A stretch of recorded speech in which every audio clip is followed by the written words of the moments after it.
ikunda umuntu cyane, imurema mu gusa kwayo, imurema mu ishusho ryayo.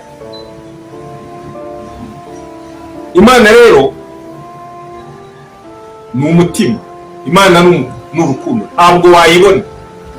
Ubwo rero ishusho tugomba gusobanukirwa ko ishusho y'Imana ni imitwarize y'Imana, characteristics, God's characteristics, ingeso z'Imana, imitwarize y'Imana. Muve rero ku kintu cyo abigisha b'amadini babereka ko ngo umuntu ngo dusa n'Imana, ubu ngubu ngo abantu basa n'Imana. Oya, abantu ntabwo dusa n'Imana, kuko imitwarize y'abantu ku isi hano ni imitwarize mibi. Ubwo biravuga rero ngo abantu dusa na shitani. Icyo nicyo tugomba gusobanukira, abantu dusa na shitani. Akaba ariyo mpamvu iyo mitwarize ya shitani niyo dutegekesha, niyo mpamvu twubaka ubwami bwa shitani, niyo mpamvu twubaka ingoma z'amaraso, niyo mpamvu twubaka ingoma z'ibinyoma. Ni ukuvuga rero uko Imana yashakaga umuntu ngo abe ntabwo ari kwayo. Imana yamuhaye yahaye umugisha, yahaye umugisha umuntu. Uyu mugisha rero urimo ibice bitatu. Iyo nayo ni inkingi ndagira ngo musobanure. Imana yahaye umuntu ko agomba kuba mwiza, agomba kuba inyangamugayo,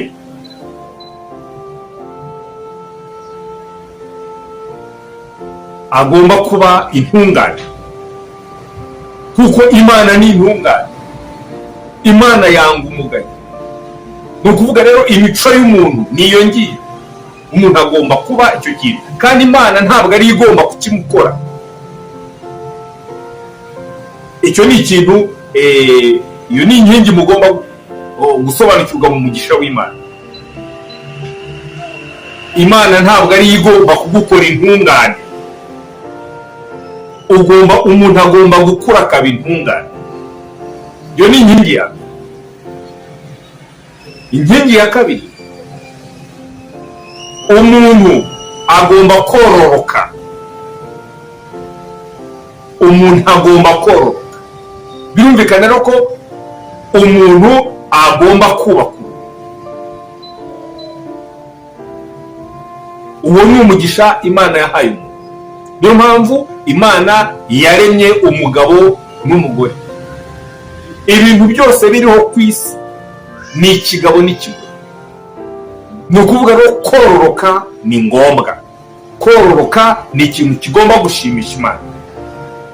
Indi nkingi ya gatatu ari nayo yanyu, umuntu yahawe ubushobozi bwose munsi no mu ijuru.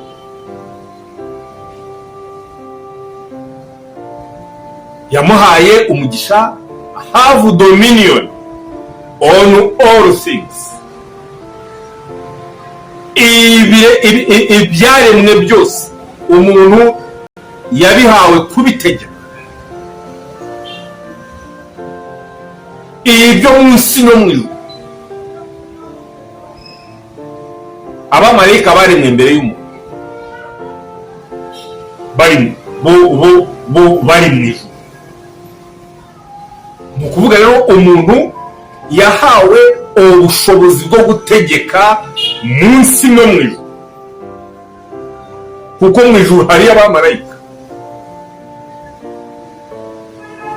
So izo nkingi rero eshatu mu biganiro byacu, iby'inzira yo kubaka ubwami bw'Imana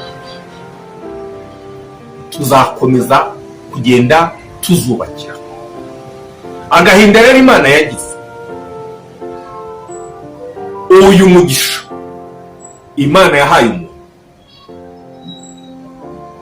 ntabwo umuntu yashoboye kugeraho. Kubera iki?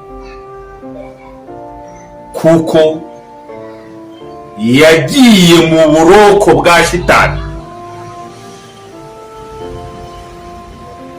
Umuntu yatwawe muri gereza ya shitani,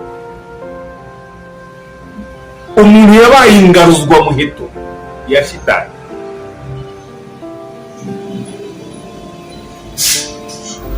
Kuko umuntu yagombaga kunezeza Imana, arubaka ubwami bw'Imana, ahubwo yateye agahinda Imana umuntu yubatse ubwami bwa shitani.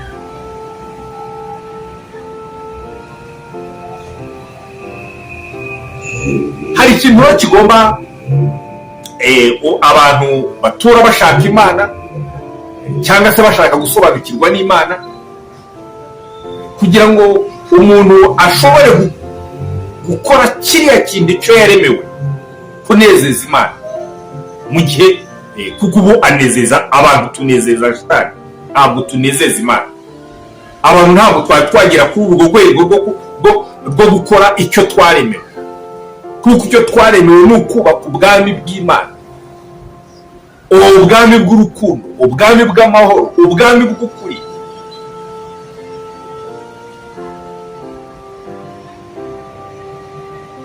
Ni ukuvuga rero hari ibiboshye tugomba kubohora, kuko umuntu yafatikanyije na shitani kuboha ibyo bintu.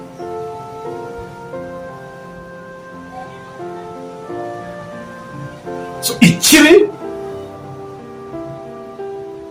kiri hagati y'umuntu na shitani. Kubera iki? Kubera agakungu ako shitani yagiyemo n'umuntu.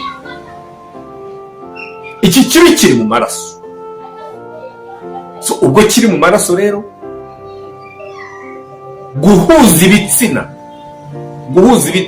Adamu na Eva bahuje ibitsina kubera Satani. Ubwo rukundo ya Satani niyo ihuza ibitsina. Iyo nkingi ndakeneye ko nayo muyisobanukira.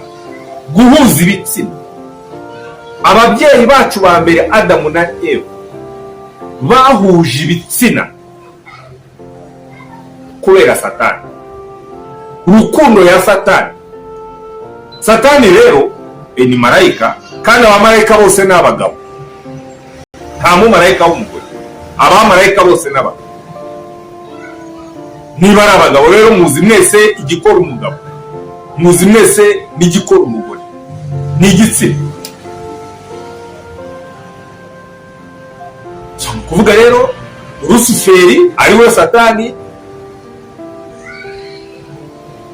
yagiye muri rukundo na Eva, muri roho yagiye muri rukundo na Eva. Eva ni umugore wa mbere.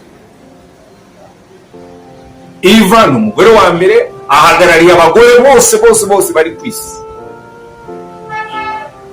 Eva rero yagiye muri rukundo na shitani. Mushobora kwibaza ngo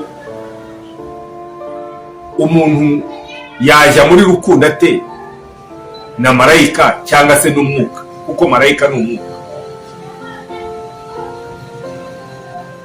Mwese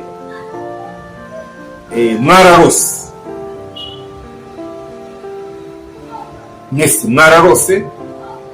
Ni bite ushobora kurota urasambana kandi urasambana nawe mutari? Ngira ngo aho uba wumvise igisubizo. Urukundo rero ya shitani niyo yaje hano ku isi, kuko shitani yayishyize mu mugore, umugore nawe yihereza umugabo arayakira. Umugore yihereje Adamu arayakira. Adamu ahagarariye abagabo bose. kuvuga rero ko urukundo iri ku isi iri hagati y'umugabo n'umugore ni urukundo ya shitani.